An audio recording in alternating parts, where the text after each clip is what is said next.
دوستان هنرمند و هنردوست شهرمون تولاچرخ که یه حرکت قشنگ انجام بدیم.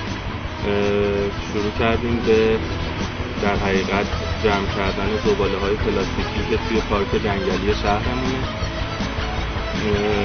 دوستای زیادی اینجا به ما پیوستن که حالا حتما شما توی تصاویر می‌بینید وضعیت خوبی نبود و خب حالا داریم تلاشمون رو می‌کنیم که این حرکت رو تلفیق بکنیم، در حقیقت جمع کردن زباله‌ها رو تلفیق بکنیم با یک حرکت هنری که بتونیم در آینده هم ادامه‌اش بدیم.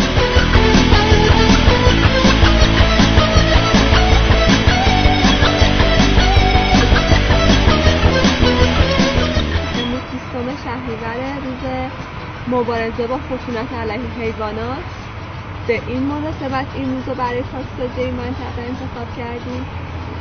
علاوه بر این تصمیم گرفتیم روز بزرگداشت لاک‌پشت باشه و روز گرامی.